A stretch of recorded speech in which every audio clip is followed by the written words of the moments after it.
नमस्कार बच्चों, मैं रेशमा यादव ब्रिजलाल जिंदल डीएवी स्कूल जाखल से। आज हम कर रहे हैं 10वीं कक्षा की हिंदी की पुस्तक क्षितिज भाग 2 के काव्यखंड की कविता कन्यादान, जिसके कवि हैं ऋतुराज। आधुनिक युगबोध और यथार्थ के कवि ऋतुराज की नई कविता के क्षेत्र में विशिष्ट पहचान है। इनका जन्म सन 1940 ईस्वी में राजस्थान के भरतपुर में हुआ। इन्होंने राजस्थान विश्वविद्यालय में अंग्रेजी विषय में एमए की परीक्षा उत्तीर्ण की। इन्होंने अध्यापन को ही आजीविका का साधन बनाया था। 40 वर्ष तक अंग्रेजी साहित्य पढ़ने पढ़ाने के बाद अब ये सेवा निवृत्त होकर जयपुर में रहते हैं। इन्होंने हिंदी कविता के क्षेत्र में महत्वपूर्ण कार्य किए और अब तक की 8 रचनाएं प्रकाशित हो चुकी हैं, जिनमें से प्रमुख है एक वरणधर्मा और अन्य, पुल पर पानी, सूरत नीरत, लीला और मुखारबिंद। साहित्य सेवा के लिए इन्हें सोमदत्त परिमल सम्मान, मीरा पुरस्कार, पहल सम्मान और बिहारी पुरस्कार से सम्मानित किया जा चुका है। बच्चों, आज की जो कविता है वो है कन्यादान। कितना प्रामाणिक था उसका दुख लड़की को दान में देते वक्त, जैसे वही उसकी अंतिम पूंजी हो। लड़की अभी सयानी नहीं थी, अभी इतनी भोली सरल थी कि उसे सुख का आभास तो था, लेकिन दुख बांचना नहीं आता था। पाठिका थी वह धुंधले प्रकाश की, कुछ तुकों और कुछ लयबंद कविताओं की। वक्त, बेटा वक्त का अर्थ होता है समय। अंतिम पूंजी आखिरी संपत्ति।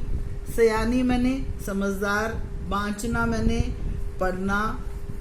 यहाँ पर जो कवि है वो लड़की को माँ की अंतिम पूंजी बताते हुए कहता है कि कन्यादान के समय अपनी बेटी को वह सब समझाना और उसे हर चीज की जानकारी देना चाहती है जो उस लड़की के लिए आवश्यक है।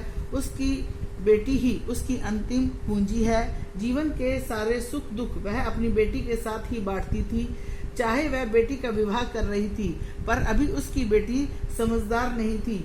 उसे दीन दुनिया की कोई भी समझ नहीं थी। वह बहुत ही भोली और सीधी सादी थी। उसे दुखों की उपस्थिति तो महसूस होती थी, परंतु दुखों को भली भांति समझना और पढ़ना नहीं आता था। ऐसा लगता था कि वह धुंधले प्रकाश में जीवन रूपी कविता की कुछ तुकों और कुछ लयबंद पंक्तियों को पढ़ना ही जानती थी, पर उनके अर्थ समझना उसे नहीं आता था। कहने का भाव क्या है बेटा, कि उसे दुनियादारी की ऊंच नीच का कोई भी ज्ञान नहीं था। वह इतनी समझदार नहीं थी कि वह दुनियादारी के भेदभाव को समझकर कोई भी निर्णय स्वयं ले सके, यानी कि वह बहुत ही सीधी थी। माँ ने कहा, पानी में झांक कर अपने चेहरे पर मत रीझना। आग रोटी सेकने के लिए है, जलने के लिए नहीं। वस्त्र और आभूषण शाब्दिक भरमों की तरह बंधन है स्त्री जीवन के। माँ ने कहा, लड़की होना पर लड़की जैसी दिखाई मत देना। बेटा यहाँ पर रीझना होना होता है आकृष्ट, किसी की तरफ अट्रैक्ट होना, आकृष्ट होना। आभूषण गहने, भ्रमों का मतलब होता है धोखे। यहाँ पर कवि जो है वो कहता है कि कन्यादान के समय माँ अपनी लड़की को समझाते हुए कहती है कि पानी में झांक कर अपने चेहरे की सुंदरता की ओर केवल निहारते मत रहना। केवल अपनी सुंदरता और बनाव श्रृंगार में ही ध्यान मत देना, बल्कि परछाई दिखाने वाले उस पानी की गहराई के बारे में भी जान लेना आवश्यक है। जो पानी परछाई दिखाता है वह सुंदरता के प्रति तुम्हें आकर्षित करता है, वह डूबने पर मृत्यु का कारण भी बन सकता है। आग जो है वो रोटियां सेकने के लिए होती है, वह जलने और जलकर मर जाने के लिए नहीं होती, इसलिए उसका शिकार ना बनना। नारी जीवन को भ्रम में डालने वाले तरह तरह के वस्त्र और गहने हैं। ये शाब्दिक धोखे हैं जो स्त्री को जीवन में बांध देने के लिए प्रयुक्त किए जाते हैं। माँ अपनी लड़की को समझाते हुए कहती है कि तुम लड़की बने रहना, पर कभी भी लड़की की तरह दिखाई मत देना। कहने का भाव क्या है कि अंदर अपने इतनी कोमलता मत रखना कि कोई भी व्यक्ति तुम्हें पागल बना सके। इसलिए उसकी माँ कहती है कि बेटा लड़की होना पर लड़की जैसी मत दिखना। बेटा ये थी इस कविता की व्याख्या। अब हम कर रहे हैं प्रश्न। आपके विचार से माँ ने ऐसा क्यों कहा कि लड़की होना पर लड़की जैसी मत दिखाई देना? माँ इसमें शब्दों में लाक्षणिकता के गुण हैं। नारी में कोमलता, सुंदरता, सहनशीलता, माधुर्य, ममता आदि गुण होते हैं। ये गुण ही परिवार को बनाने के लिए आवश्यक होते हैं। इसलिए माँ ने कहा कि उसका लड़की होना आवश्यक है। उसमें आज की सामाजिक स्थितियों का सामना करने का साहस होना चाहिए। सहजता, सजगता और सचेतता के गुण होने चाहिए।